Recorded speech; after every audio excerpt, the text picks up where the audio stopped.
Hello Flosstube Friends! I am back with another Stitch With Me video, and it really feels like I am out of practice. It's been a while since I've done one of these, but hopefully I will get through it without too many problems. My name is Audrey Marine, and if you are new to my channel, this is just one type of video that I do here on YouTube. A lot of the videos that you'll find on my channel are actually regular Flosstube episodes. I will show the things that I'm working on, the things that I'm finished with, and the things that I plan on picking up in the near future. But today, this is just going to be a simple sit and stitch and chat video. I am working on a brand new animal cracker. This is a design from Stacy Nash. It was made available to those who participated in this year's Jingle Ball event. It's an online event that is hosted by Lindy Stitches.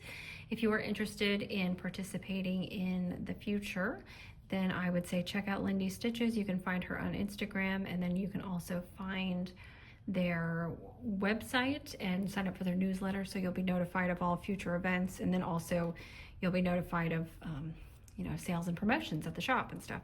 So this, as I say, is a Stacy Nash design. It was exclusive to the 2025 Jingle Ball. I do suspect that the pattern, I will insert a photo of it here, I suspect that this will be released sometime soon. And I say that because I attended the 2024 Jingle Ball. Say attended, it's an online event. I purchased a ticket, I went into the shopping, area, hall, whatever you want to call it, and I saw that Stacy had some new animal crackers last year, which were then very shortly released. I think they were released at Nashville Needlework Market the following March, which was this March of 2025. So if you were not able to get a ticket, didn't have time to participate in this year's Jingle Ball, and you really want Sugar the Skunk here, I suspect it won't be too long that you have to wait before you can purchase this from your local needlework shop. Now you'll notice, because I did insert a photo so you guys could see, you will notice that I have deviated from the original color palette quite a bit. I did that not necessarily, that wasn't necessarily my intention at first. I love Stacy's model, I love the pattern as is, but the thing that made me decide to change the palette completely was that shortly after the Jingle Ball happened, shortly after I started to consider how I was going to kit this up, I received a bunch of new Roxy Floss in the mail, and I am a member of the one-of-a-kind Roxy Floss Club that used to have a monthly installment, but they've sort of rearranged the club, and right now they're on a bi-monthly installment plan. So that means that every other month I get 7 new one-of-a-kind flosses to do with however I please. And the last batch that came actually included all of these colors. And I thought it was a beautiful palette, lots of really just beautiful blues, and I particularly like this green. But the two that really struck me were this color, which is called Shadow, and then this speckled, which is called Aquarium. And I thought immediately that some part of the skunk, I needed to use these for some part of the skunk, maybe just the sweater, maybe the booties, whatever it may be. And then I realized actually I could use these to stitch the entire skunk. So I am stitching the skunk's fur with this shadow. It is a dark grayish purple, and I think it comes through really nicely on this fabric that I've chosen. I don't think the camera is doing this fabric justice. It is a 40 count linen that I purchased from Michelle of Tabby Cat Linen at an event. So I got to see this in person. It was part of a 4-pack of small cuts of 40 count linen, and I just liked the grab bag. I liked the 4 pieces that were in there. And this is a dusty grayish lilac color, and I think the palette of the flosses looks really nice on this fabric. So I decided to put Sugar the Skunk on this, and I really like how it's come together so far. Now the model to me looks like it's very Christmassy, right? Because it's wearing a green sweater that has what appears to be a reindeer on it. There's little speckles on it that you could interpret as snowflakes. It definitely has a Christmas feel to it. I didn't want it to be overly Christmassy. So that was another reason for me to change the sweater. And I mean, I just really liked aquarium. I really like this speckle.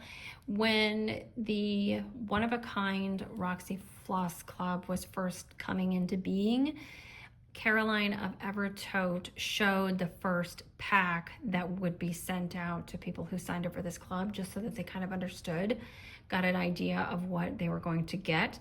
And I will say that the thing that really sold me on it was that there was a speckle floss included, and they said that there would be a speckled floss included in every pack, and there has been. I love them. It's not always easy to figure out what to do with them, but if you don't mind some fun little pops of color, random things throughout, then I mean, they're really fun to use. And it's fun, honestly, as you're stitching, to try to manipulate it so that when you come up with, you know, a little pop of pink or something, you know, making sure that that little bit of pink isn't buried behind, but is on top. I think that's fun. And it's really cool to see how it all comes together. So let me go ahead and show you exactly where I've put which color. So as I say, in place of the black of the fur, I have used this shadow. And these are, most of the colors I have here in my hand are one-of-a-kind flosses. Any extras that Evertote has left over from club packs, they do list on the website.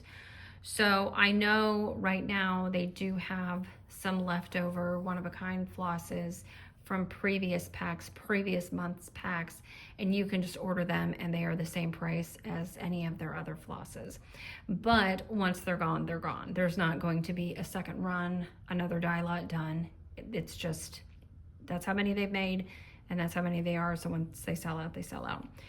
So if you like what I've done here and you're interested in making this for yourself and you want to use the same colors, you can go ahead and take a look at the Evertote.ca website, see what they have left, if anything.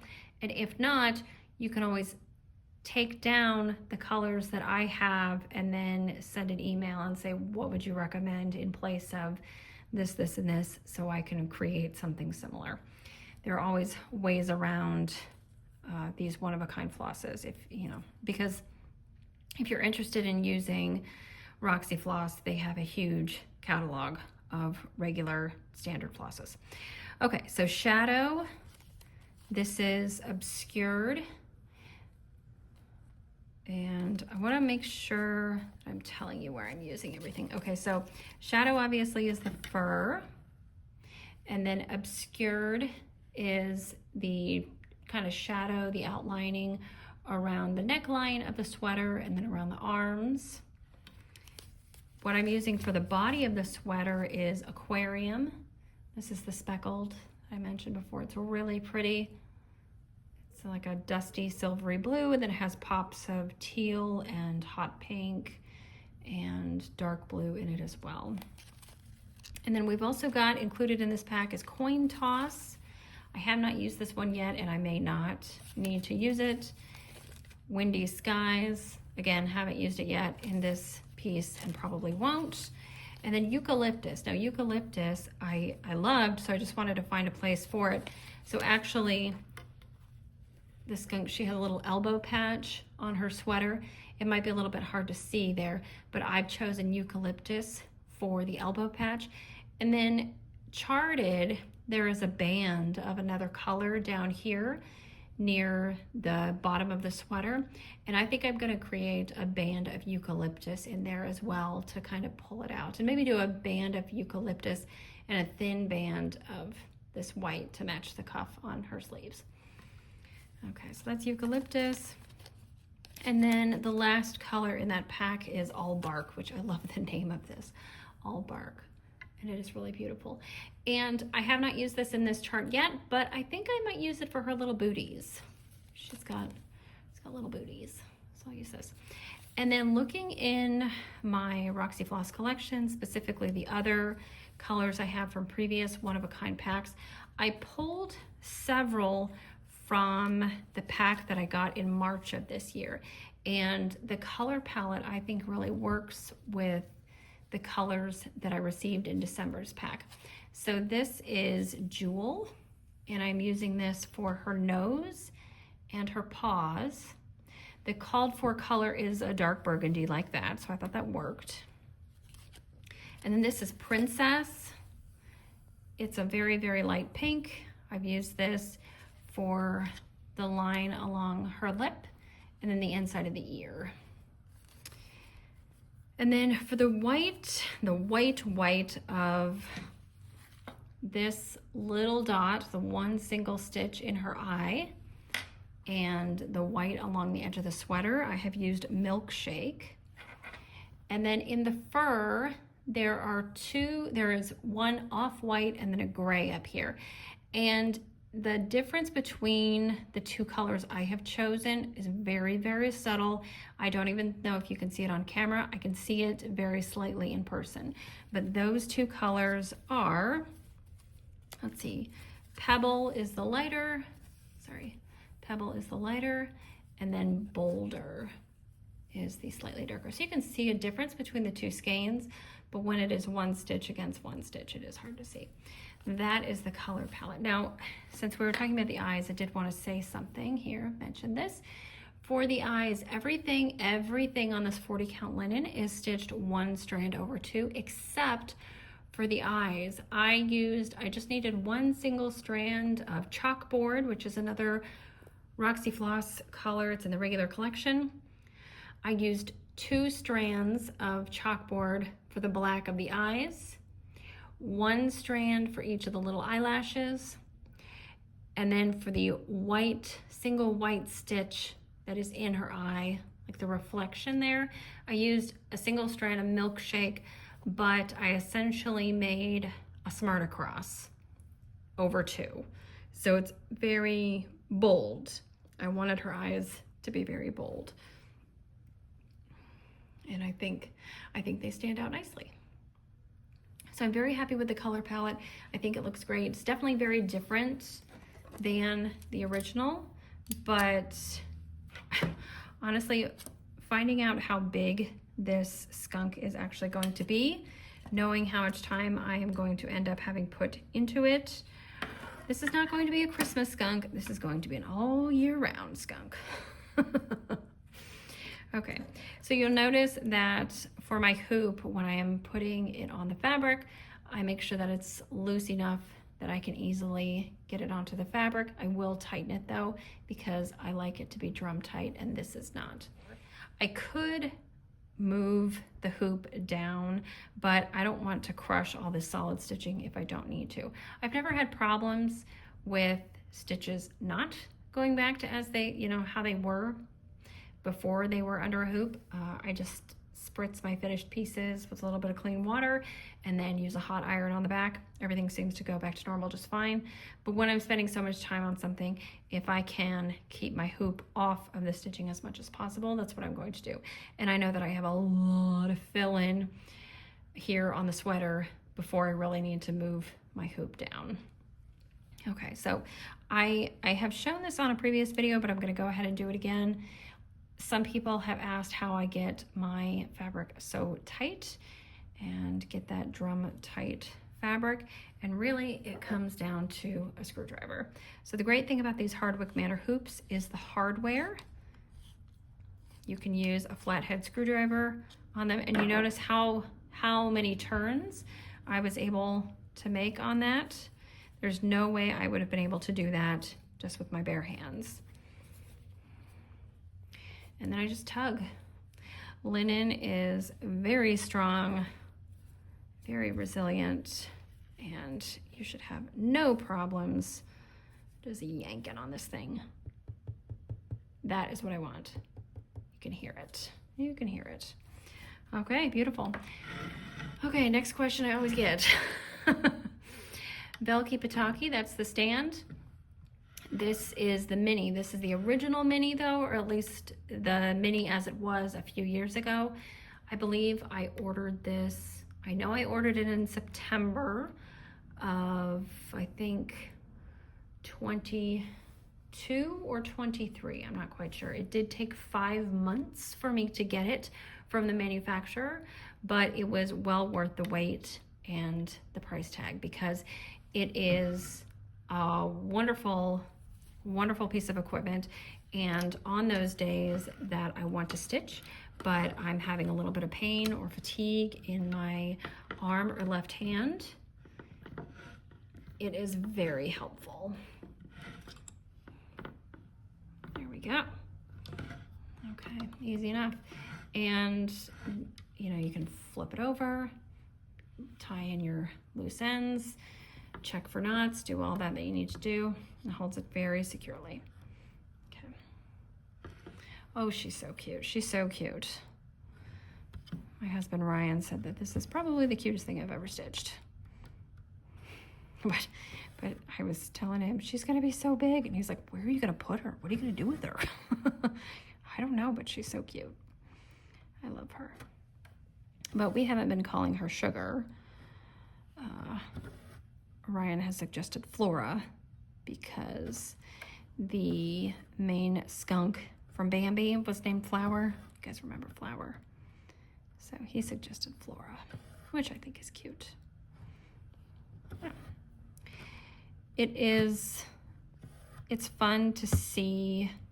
I know these animal crackers are not for everybody, and sometimes it does seem a little silly, but you know, we gotta cross stitch what we love and fill our homes with things that we really like and really care about, stitch things that we enjoy stitching.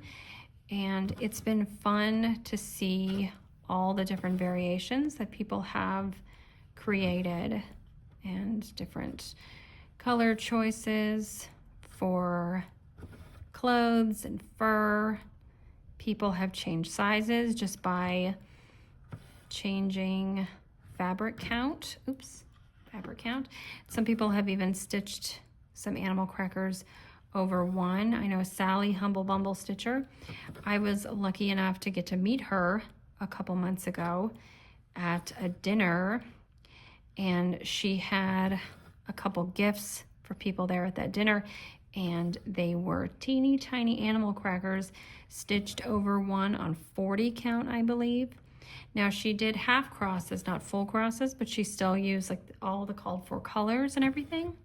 So it looked just as Stacy Nash's models did, but they were so tiny and so cute. I got to hold one in my hand, and it was, you know, the height wasn't even as tall as the palm of my hand. It was amazing. And I think she just likes making tiny things. That's really cool. Tiny little animals. Yeah. This skunk is, yeah, I didn't know the stitch count when I bought the PDF. I still would have bought the PDF, even had I known how big it was. But it's funny to compare the stitch count with some of Stacy's other animals. Bones, for example, the skeleton Halloween cat. I stitched that earlier this year, and that really took hardly any time. Partly because it was basically 2 colors. It was so easy. Like, you got to stitch a face of the cat, and you have to stitch the skeleton, which wasn't particularly complicated, and then you just fill in around it with a bunch of black. And that was fun and fast and easy. This is fun, but it is not fast. It is not fast. But Stacy's charts are very clear, easy to follow. I'm not a fan of PDFs. I'm not a fan of working off of tablet, computer, whatever. So I did print out my PDF.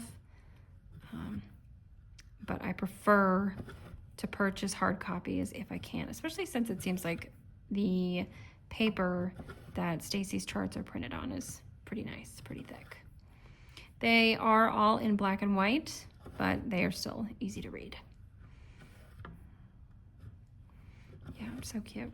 So I wonder, did any of you attend the Jingle Ball? Did you go into any Stitchy chat rooms? Did you do speed dating? Did you go to any classes or watch any of the entertainment videos? I did none of that. I did none of that. I was with a friend on a trip, and she's a cross stitcher too, and I thought, well, maybe we should venture into a chat room to get, no, we just lay in our hotel room and watched Flosstube and checked out all the PDFs that were available in the various shops on the Jingle Ball website, and that was pretty fun. There were several other Stacy Nash charts that I wanted, but I thought, how many things am I really going to be able to get to before these are possibly released as hard copies at our local shops?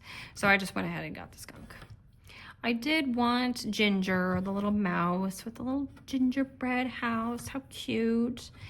And I really liked the house sewing roll, the really tall, skinny house that was made into a sewing roll.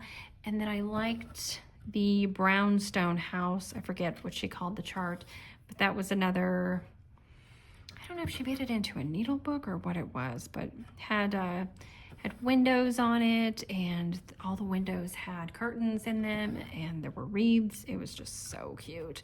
And I thought that would look really good. That would look really good on, picture this plus gingerbread, or really dark mason linen, something like that, you know, something very warm and rich, and then those, whatever colors you used would really pop on it.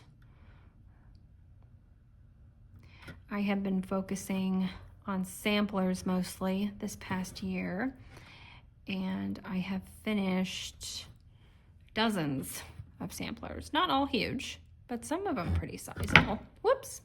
And that happens. You can see what happened. I put my needle in here, and then my pinky got caught on the thread that was hanging, and it just kind of popped. That's okay. That happens. So as I was saying, I have been focusing on samplers. I accomplished a lot of stitching this year, a lot of finished pieces, but I also really like doing things like this, just fun. I know we all use that word whimsical, but it really is like not serious stitching, not reproduction samplers, not anything that's particularly grown up. Like this is very, I will say, juvenile, youthful, fun, just plain fun stitching. Like, who doesn't need a cute little skunk in a sweater? I love it. So next year, 2026, I plan to stitch plenty more samplers, don't worry. But I would like to make more Roxy Floss Co conversions for the various animal crackers in the series. And I would like to stitch more Christmas pieces, whether that be ornaments or larger decorative pieces. I also have some stocking charts that I'd like to get to. Now, the stocking charts that I have, I do not plan on creating those to be personalized or used necessarily by any of like me or Ryan or the kids or anything. It's just something that I would like to have up as decoration. They, of course, will be finished into usable stockings, but when, I should say before the boys were born, I purchased several stockings, all the same style, just classic red and white from Crate & Barrel, and I really like them. And it's just kind of nice to have the same ones every year. I know exactly how much stuff fits in them. So I'm pretty good at packing those things really tight. But the stockings that I want to stitch, I would like to make them. I would like to have them up in our home eventually as decoration. And then I like to think that sometime in the future, maybe they will be used for another generation. That's nice to think about. Stockings are actually my favorite part of Christmas. It's my favorite thing to do for the boys. I don't really care about buying larger presents and wrapping them and putting them under the tree. It's like a game for me. Like, how many things can I get in the stocking? What are the like weirdest, coolest, maybe most random things I can find to put in these stockings. I think there were 2 years that I was particularly proud of my stocking stuffing for the boys. And 1 year it was because I had gone to the Container Store and presumably I needed like stuff to contain things, but they had a bunch of really fun, just small, silly little gifts like fun pencils and markers. And I remember I got this big old avocado eraser for Rupert, and as you peel the avocado you get to this little pit, which is also made out of eraser material, but it has a pencil sharpener in it, and he thought this was the coolest thing. And I found that at the Container Store. All sorts of weird little things. And then the first time we took them to Disney World was in the summertime. But on our last day, Ryan kind of took the kids off on their own, and I did some secret mom shopping and got some really cool stocking stuffers so that, you know, we had gone in the summer, and then, what was it, 4 or 5 months later, we're having Christmas, we're celebrating Christmas, and, oh, that one's done. Okay, I was like, why is there already a second leg there? Because it's already been done. And so, however many months after our Disney trip, it was like we got to experience it or like reminisce all over again because of the fun stuff that I had picked up at Disney World to stuff their stockings. Yeah, so that's always most fun for me to do that. And we're not really going overboard this year because this year we're going back to Disney World. And actually, just a couple hours ago, we got off the phone with a friend of ours. He and his wife and their young daughter, they live in Orlando, and they go to Disney World quite a bit. They love Disney World. So just got off the phone with him, kind of finalizing plans, when we're going to see them. Sounds like every day, which is great. And what restaurants we'll go to together, because, you know, you got to make reservations ahead of time, and just to make it easier on yourself, really. It's just fun to plan with them. Hope this is in focus for you guys. Hope you're getting some good stitching in. I wonder, during the holiday season, do you get more or less stitching time? Do you get more stitching time because you might be off of work? Or do you get less stitching time maybe because even though you are off of work, you have a lot of stuff to do? You have dinners to plan and, you know, visits to make, people to see, all that. I don't know, it seems like it's different for everybody. But whatever you're stitching, I hope you are enjoying it. This piece, I have put several days into it so far, and while I stitched Bobbin, the mouse, in 1 day, this definitely is taking a lot longer than 1 day just to stitch her head. And I didn't stitch just the head and then move on to the sweater. I kind of, where did I start? I started at this ear, and then made my way downward. But I started up here, kind of came down here, worked on her face, got that done, and kind of went over here, started on the sweater so that I could bounce around and use different colors so that I wouldn't just be using, you know, length after length of shadow over and over and over again. But if I were to stitch just her head before moving on to anything else, I'm sure that would have taken me 3 days. I'm sure that head alone took me at least 2, but probably 3 days of stitching. But it was really satisfying to get to complete that. I think it was just yesterday I finished her face, to get that completed and to be able to really focus now on the sweater and move on. Because of how the chart is, because of how close her tail is to her face, it's kind of over here, kind of, you know, wavy over here to the left. I could actually start on the tail if I wanted to, so I could go back and forth. I don't want to leave that big old tail all for the end. So I might eventually put in a few more lengths of shadow there and get that tail started. Now I'm sure there may be a question of, will I have enough thread, right?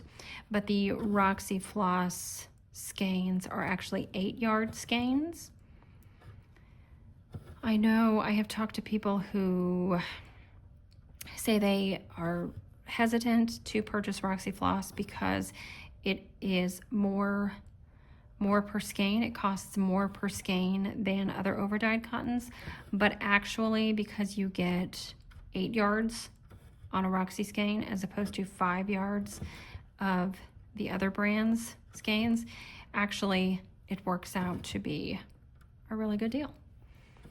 And I'm happy to have 8 yards rather than 5. It's somehow 5 just sometimes isn't quite enough and you find yourself needing that second skein. But with 8 yards, I'm very confident that I can stitch this skunk as big as she is. I can get her done. I do have quite a bit of shadow to add to the tail and then to her bottom here. She has a rather large bottom, teeny tiny legs, but I haven't used very much of the shadow at all. I have plenty left. Look at all this that I have left. So I feel good about that. And if it really comes into question, then I can do the math. I use this tool. This is from RNR Woodworks KY. You can order directly from them on their website. You can even buy these at Keepsakes Cross Stitch in Cincinnati and some other shops around the country. This is 9 inches, and so when I wind my floss around it and then, and then cut it here in the middle, I end up with 18-inch lengths of floss. And then from an 18-inch length of thread, I know that on 40 count, which is what this is, I can get at least 60 stitches. Now, if you have to put 10 stitches in one section and tie your thread off, and 20 stitches in another section and tie your thread off, that is going to eat up more floss than if you're just putting in all stitches of one color all in one place. But on average, I can get at least 60 stitches with a single length of floss. And Carrie has said that that's what she gets as well. So makes sense. Carrie is the dyer of Roxy Floss. And I love following her account, especially lately, because she's been doing things on Instagram, like putting up inspiration pictures, random things in the world, and you choose, like you vote on what photo you like better, and then she might dye something inspired by that color palette, and it's been really fun to see what she and her dye team come up with. It's really cool. One thing that she dyed recently was a heavily variegated, multicolored floss, and it's called Maritimes. It's gorgeous, reds and blues and golds. I don't know what to do with it, but I bought 2 skeins. Yeah. And they also have mini hanks of that as well. And I did the math and I was like, well, I could get so many stitches out of a mini hank. I need to do the math again, but I think I figured I could get, was it like 130,000 stitches? It was absurd. It was an absurd amount of stitches. And I was like, oh man, what would I do with that? I don't even know, but I want it. I want it. It's so pretty, so pretty. Oh, and speaking of variegated thread, actually, another question that I get asked often, is if you're using variegated thread, do you stitch Danish style, as I am now, or do you stitch and complete each cross individually before moving on? Well, I hate completing crosses as I go. I hate to just stitch one X and then another X and then another X. That's just me. I just don't like it. So even using variegated floss, I will stitch in the Danish style, but I did talk a little earlier about manipulating things like this speckled thread.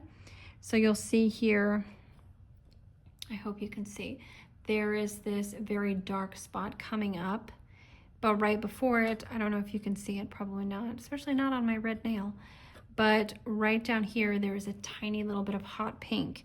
And so I might stitch this in such a way that allows that hot pink to be on top. Let's see if I can do that. Okay, so here is the little spot of hot pink. Again, I'm sure you may not be able to see that. Now, if I were to stitch normally, meaning the leg going from top right to bottom left, then when I eventually cross that, you know, complete that X, then that little bit of pink is going to be covered up. So sometimes what I've been doing, it's breaking the rules here, is in cases like these, I will kind of go backwards. And you think, well, you can't do that because then your X will be the wrong way around, but not if you go like this, not if you go under that leg. Because if you do that, then it appears the same, but that little bit of hot pink is on top. Now in this case, I've done something really weird. I have completed a cross. I have put the second leg I put down actually underneath the first leg to manipulate this. You don't have to do this. This is just something that I like to do with this crazy speckled thread, and because I like the hot pink to show on top. You don't have to do that. With the speckled thread, I would say if you like to complete your crosses as you go, continue to do that. If you prefer to stitch in the Danish method, meaning going half crosses one way and then completing the crosses as you go back, continue to do that. With highly variegated flosses, it's really up to you. I know that so many people say you absolutely must complete the X's as you go like that, but it really is a personal preference. I don't think it matters. Just do what you like, do what you want. Same thing with needle size, same thing with particular types of thread on certain thread counts. Just do what you like to produce a finished product that you are happy with and that will give you an enjoyable stitching experience. That's what you should do. Look at that. That's a fun little patch. Very weird. I like this sweater on this skunk. It looks like a marled sweater. I really like it. So icy blue undertones, but fun colors popping through. It's really pretty, really pretty. So I'm very happy that I joined this club, and I feel good that I have been able to put so many of the colors to good use. So 7 colors in each pack, and I have pulled many of them already to be used in other projects. I even used a color from one of the one-of-a-kind packs in a sampler earlier this year. And that sampler is now completed and framed, ready to be hung. So I would say go ahead and check out the Evertote website if you're interested in Roxy Floss. They offer lots of cottons, as I say, but also carry dyes, linen, even weave, and Aida. Really fun. Now I am going to go back this way, even though I haven't gotten all the way to the end of the row. I'm going to go back this way because I like to stitch in little chunks, you'll see. I don't want to stitch individual X's, nor do I want to stitch whole rows when they're 20 or 30 stitches wide. I don't want to go back and forth quite that long. So I will stitch in chunks. Even in the skunk's face here, you may see like a dark line, a darker line, a darker line. That's because I have stitched in chunks. So I don't get like strange stripes all the way through. I don't want that. I wanted it to look modeled, you know, nicely blended. So that's my workaround to using the Danish style. Still want to use the Danish style, but I want it to look nicely blended. So I will stitch like a few rows that are 8 stitches long, and then I'll kind of shift it over, and then I might stitch a couple rows that are only 5 stitches long, or then I'll go to 12 or whatever it may be until I run out of thread, and then I'll you know, move around. And another thing that I do when I'm working with a variegated thread, but also especially this speckled thread, is I'll pull my skein of floss. Now this one is particularly messy because I've cut it into 18-inch lengths, and then I have this one that's a lot longer than everything else. But I'm not pulling from the same 6-strand bunch. So this is 6-stranded floss. I'm not pulling 1, 2, 3, 4, 5, 6 and finishing that off, and then 1, 2, 3, 4, 5, 6 and finishing that off. I'm pulling from this chunk, and then I'm pulling my next thread from this chunk, and I'm pulling my next thread from this one buried way down in here, because I want different speckles running throughout the sweater here. So it's important to me that I mix things up as much as possible, because you'll see like this strand right here has a huge chunk of hot pink on it, and I love it, but I don't want huge chunks of hot pink all at the top of the sweater and then nowhere else. And that's, I think, what would happen. And same thing with like these larger areas of dark color. So that's one thing that I make sure I do when I'm using speckled thread. That particular method, you know, that trick, or whatever you want to call it, I don't think is necessarily as important when you're dealing with variegated floss that is very evenly variegated, or is just a softly variegated floss. But certainly for this speckled floss, I thought it was important to do that. Okay. And then this area I've already completed. All right, well, I've got some stitching to do on her. Thousands and thousands of stitches left. I don't know if it's thousands and thousands. Well, let's see. Yeah, it's thousands and thousands. I'm looking at the chart here over to the side, and I've gotten her maybe a quarter to a third of the way done. So it's gonna be big. It's gonna be big. And I know that it looks like she's a little close to the edge here, but I did measure, and the tail that's over here, it only extends a couple inches past her nose, and I have a good 4 inches here, and this side is serged, so I'm not so worried about any fraying or anything, but that's what we've got so far. So this is Sugar with my Roxy Floss Co conversion. Sugar will hopefully be available for purchase at Nashville Needlework Market. No promises though, it's up to Stacy. It's up to Stacy Nash. But if you are interested in more products like this, I would definitely check out the Jingle Ball, get on the Lindy Stitches newsletter list. You can check out her website. I will link that below. I will also link, I'll link another video that I have on my channel that is also about animal crackers. If you're interested, if you enjoyed this video, you might enjoy that one as well. So I'll link that below.